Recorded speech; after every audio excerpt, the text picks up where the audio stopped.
Hello दोस्तों, कैसे हैं आप सभी लोग। हम सब अपनी ज़िंदगी में कई बार ऐसे लोगों से ज़रूर मिले हैं जो खुद को बहुत होशियार समझते हैं, पर वास्तव में होते नहीं। परिस्थिति चाहे जो भी हो, उनको बस ज्ञान देने से मतलब होता है।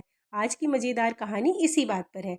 एक बार एक जंगल था। जंगल बहुत सुंदर था, इतना सुंदर कि जो भी उसको देखे उसमें खो जाए। पर ये कहानी जंगल की नहीं, उसमें रहने वाली एक लोमड़ी की है।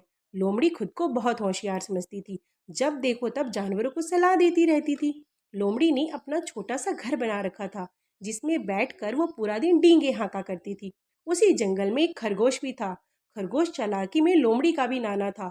जब भी उसको मौका मिले जानवरों को मूर्ख बना देता। ऐसा करने में उसको बहुत मजा आता था।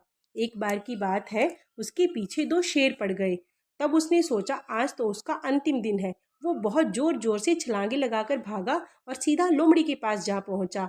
लोमड़ी ने जब उसको भागते हुए देखा तो कहने लगी, तुम कितनी भागदौड़ करते हो, थकते नहीं हो क्या। जब खरगोश ने ये बात सुनी, पहले तो उसने गहरी सांस ली, फिर कहने लगा, अरे लोमड़ी बहन, भला तुमसे क्या छुपाना। जंगल के सारे जानवर मेरे पीछे पड़े हैं, कहते हैं कि तुम बहुत होशियार और बहुत फुर्तीले हो, तो जंगल में चौधराई का पद तुम संभाल लो। जैसे तैसे उन सब से पीछा छुड़ाकर आ रहा हूँ। लोमड़ी ने जैसे ये बात सुनी, वो कहने लगी, ये तो बहुत अच्छी बात है, पूरे जंगल पे तुम्हारा राज होगा। लोमड़ी की बात सुनकर खरगोश बोला, अरे बहन, मेरी इसमें कोई रुचि नहीं है। तब लोमड़ी को ये एक अवसर लगा। उसने सोचा, खरगोश को तो कोई मतलब है नहीं, क्यों ना मैं ही चौधराई का पद संभाल लूं। ये सोचकर वो घर से बाहर निकली कि सारे जानवरों से बात करेगी। जैसे ही वो घर से बाहर निकली, उसने देखा कि दो भूखे शेर खरगोश का इंतजार कर रहे थे। जैसे ही उन्होंने लोमड़ी को आते देखा, दोनों उस पर टूट पड़े। बेचारी लोमड़ी बहुत मुश्किल से अपनी जान बचाकर भाग पाई, लेकिन बेचारी अपने दोनों कान गंवा बैठी। दोनों शेरों ने उसके कान खींचकर खा लिए थे। जैसे तैसे भागते भागते वो अपने घर पहुंची। वहां पर खरगोश पहले से ही उसका इंतजार कर रहा था।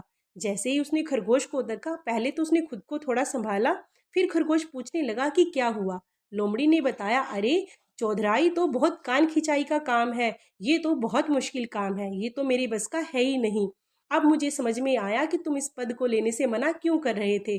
खरगोश ने जैसे ही ये बात सुनी, उसकी हंसी छूट गई, पर वो आगे से कुछ ना बोला। तो दोस्तों, वाकई में हमारे आसपास ऐसे बहुत लोग होंगे जो बहुत कुछ कहते हैं, उनकी आदत कभी नहीं सुधरती। ऐसे लोगों की बातें सुनो और खूब हंसो, पर इनकी बातों में कभी मत आओ। बातें अच्छी लगे तो मेरी चैनल को लाइक एंड सब्सक्राइब जरूर करो। प्लीज़ सब्सक्राइब दोस्तों।